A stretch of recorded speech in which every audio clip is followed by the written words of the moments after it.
ಎಲ್ಲರಿಗೂ ನಮಸ್ಕಾರ. Welcome back to my channel. ಇವತ್ತು ನಮ್ಮ ಹಸ್ಬೆಂಡು ಬರ್ತ್ಡೇ ಇತ್ತು. ಅದಕ್ಕೋಸ್ಕರ ಸ್ಪೆಷಲ್ಲಾಗಿ ದಿನ ಚಿತ್ರಾನ್ನ ಬಾತು ಮಾಡೋದು ಇದ್ದಿದ್ದೆ.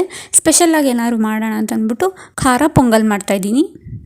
ಈರುಳ್ಳಿ ಬೆಳ್ಳುಳ್ಳಿ ಹಾಕದೇ ಖಾರ ಪೊಂಗಲ್ ಸಖತ್ತು ಟೇಸ್ಟಿಯಾಗಿ ಮಾಡ್ತಾಯಿದ್ದೀನಿ. ಈ ವಿಡಿಯೋನ ಪೂರ್ತಿಯಾಗಿ ನೋಡಿ. ನಿಮಗೂ ಇಷ್ಟ ಆಗಿದ್ರೆ ನೀವು ಕೂಡ ಮನೇಲಿ ಒಂದು ಸತಿ ಟ್ರೈ ಮಾಡಿ. ಹಾಗೆ ನನ್ನ ಚಾನಲ್ನ ಸಬ್ಸ್ಕ್ರೈಬ್ ಮಾಡ್ಕೊಂಡಿಲ್ಲ ಅಂದರೆ ಸಬ್ಸ್ಕ್ರೈಬ್ ಮಾಡ್ಕೊಂಡು ನೋಡ್ತಾಯಿರಿ. ಈ ವಿಡಿಯೋ ಇಷ್ಟ ಆಗಿದ್ರೆ ಒಂದು ಲೈಕ್ ಮಾಡಿ, ಹಾಗೆ ನಿಮ್ಮ ಫ್ರೆಂಡ್ಸ್ ಆ್ಯಂಡ್ ಫ್ಯಾಮಿಲಿಗೆ ಶೇರ್ ಮಾಡಿ. ಬನ್ನಿ ಇವಾಗ ಹೇಗೆ ಮಾಡೋದು ಅಂತ ನೋಡೋಣ. ಇದಕ್ಕೆ ನಾನಿಲ್ಲಿ 1 ಕಪ್ ಆಗೋಷ್ಟು ಅಕ್ಕಿ, 1 ಕಪ್ ಆಗೋಷ್ಟು ಹೆಸರುಬೇಳೆ ತೊಗೊಂಡಿದ್ದೀನಿ.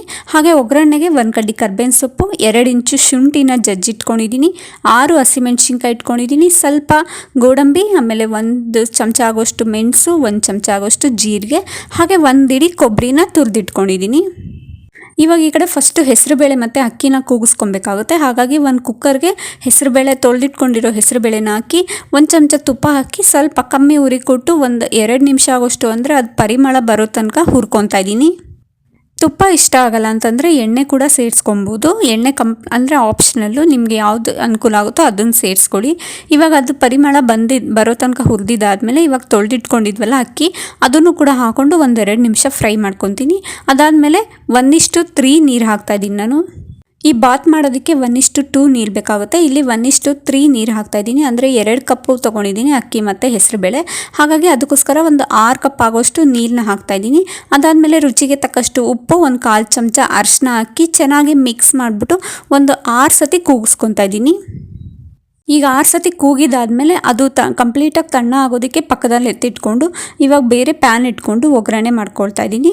ಒಗ್ಗರಣೆಗೆ ನಾನಿಲ್ಲಿ 2 ಟೇಬಲ್ ಸ್ಪೂನ್ ಆಗೋಷ್ಟು ಅಡುಗೆ ಎಣ್ಣೆ ಹಾಕ್ತಾಯಿದ್ದೀನಿ. ನೀವು ಬೇಕಾದರೆ 1 ಟೇಬಲ್ ಸ್ಪೂನ್ ಎಣ್ಣೆ, 1 ಟೇಬಲ್ ಸ್ಪೂನ್ ತುಪ್ಪ ಕೂಡ ಸೇರಿಸ್ಕೊಬೋದು. ಅದಾದಮೇಲೆ ಇವಾಗ ಒಗ್ಗರಣೆಗೆ ಅಂತ ಎಲ್ಲ ತೆಗೆದಿಟ್ಕೊಂಡಿದ್ವಲ್ಲ, ಜೀರಿಗೆ, ಮೆಣಸು, ಕರ್ಬೇವಿನ ಸೊಪ್ಪು, ಹಾಗೆ ಶುಂಠಿ, ಆಮೇಲೆ ಹೆಚ್ಚಿಟ್ಕೊಂಡಿರೋ ಸೀಳಿಟ್ಕೊಂಡಿರೋ ಹಸಿಮೆಣ್ಸಿನ್ಕಾಯಿ ಎಲ್ಲದನ್ನು ಹಾಕಿ 1-2 ನಿಮಿಷ ಆಗೋಷ್ಟು ಫ್ರೈ ಮಾಡ್ಕೊಬೇಕು. ಅದಾದಮೇಲೆ ನಾನಿಲ್ಲಿ ಸ್ವಲ್ಪ ಇಂಗನ್ನು ಸೇರಿಸ್ತಾ ಇದ್ದೀನಿ. ಇಂಗು ಕಂಪ್ಲೀಟಾಗಿ ಆಪ್ಷನಲ್ಲು, ನೀವು ಇದ್ದರೆ ಹಾಕ್ಬೋದು, ಇಲ್ಲಾಂತಂದರೆ ಸ್ಕಿಪ್ ಮಾಡ್ಬೋದು. ಅದಾದಮೇಲೆ ಕೊನೆಯಲ್ಲಿ ಗೋಡಂಬಿ ತೆಗೆದಿಟ್ಕೊಂಡಿದ್ದಲ್ಲ ಅದನ್ನು ಕೂಡ ಸೇರಿಸ್ಕೊಂಡು ಅದನ್ನು ಚೆನ್ನಾಗಿ 1-2 ನಿಮಿಷ ಫ್ರೈ ಮಾಡ್ಕೊಬೇಕು. ಅದ್ರ ಜೊತೆ ನಾವು ತುರಿದಿಟ್ಕೊಂಡಿದ್ವಲ್ಲ ಕೊಬ್ಬರಿ, ಅದನ್ನು ಎಲ್ಲದನ್ನು ಹಾಕಿ 1-2 ನಿಮಿಷ ಆಗೋಷ್ಟು ಫ್ರೈ ಮಾಡಿಕೊಂಡ್ರೆ ಆಯಿತು.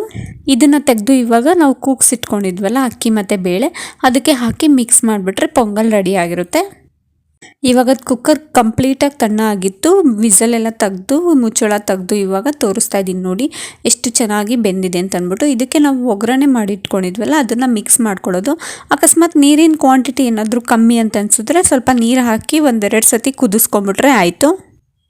ನಾನು ಕೂಗಿಸಿದ್ದಾಗಲೂ ಕೂಡ ಒಂದು ಸ್ವಲ್ಪ ನೀರು ಕಮ್ಮಿ ಅಂತ ಅನ್ನಿಸ್ತು. ಅದಕ್ಕೋಸ್ಕರ 1-2 ಸತಿ ಕುದಿಸ್ಕೊಂಬಿಡೋಣ ಅಂತ ಅಂದ್ಬಿಟ್ಟು ಒಗ್ಗರಣೆ ಎಲ್ಲ ಹಾಕಿ ಚೆನ್ನಾಗಿ ಮಿಕ್ಸ್ ಮಾಡಿಬಿಟ್ಟು 3 ನಿಮಿಷ ಕುದಿಸ್ಕೊಂಡೆ. ಈಗ ನೋಡಿ ಎಷ್ಟು ಸಖತ್ತು ಟೇಸ್ಟಿಯಾಗಿರೋ ಖಾರ ಪೊಂಗಲ್ ರೆಡಿ ಆಯಿತು ಅಂತ. ಈರುಳ್ಳಿ ಬೆಳ್ಳುಳ್ಳಿ ಏನೂ ಕೂಡ ಹಾಕಿಲ್ಲ, ಹಾಗೇ ಮಾಡಿರೋದು. ನೀವು ಕೂಡ ಮನೇಲಿ ಒಂದು ಸತಿ ಈ ರೀತಿಯಾಗಿ ಟ್ರೈ ಮಾಡಿ, ನಿಮಗೂ ಕೂಡ ಇಷ್ಟ ಆಗುತ್ತೆ. ಸಖತ್ತು ಟೇಸ್ಟಿಯಾಗಿ ಸ್ಪೈಸಿಯಾಗಿ ಇರುತ್ತೆ. ಇದೇನು ಸಂಕ್ರಾಂತಿ ಮುಗಿದ ಮೇಲೆ ತೋರಿಸ್ತಿದ್ದಾರೆ ಪೊಂಗಲ್ನ ಅಂತ ಅಂದ್ಕೊಂಬೇಡಿ. ಪೊಂಗಲ್ ತಿನ್ನೋದಕ್ಕೆ ಅಥವಾ ಏನೇ ಆದರೂ ಫುಡ್ ತಿನ್ನೋದಕ್ಕೆ ಹಬ್ಬನೇ ಬೇಕು ಅಂತ ಏನೂ ಇಲ್ಲ. ಯಾವ ಟೈಮಲ್ಲಿ ಏನು ಬೇಕು ಅಂತ ಅನಿಸುತ್ತೋ ಅದನ್ನು ಮಾಡಿಕೊಂಡು ಬಿಸಿ ಬಿಸಿಯಾಗಿ ತಿಂದರೆ ಆಯಿತು. ಈ ವಿಡಿಯೋ ಇಷ್ಟ ಆಗಿದ್ರೆ ಒಂದು ಲೈಕ್ ಮಾಡಿ, ಶೇರ್ ಮಾಡಿ, ಹಾಗೆ ಹೇಗಿತ್ತು ಅಂತ ನೀವು ಕೂಡ ಮನೇಲಿ ಟ್ರೈ ಮಾಡಿಬಿಟ್ಟು ಕಮೆಂಟ್ ಮಾಡಿ. Thank you for watching.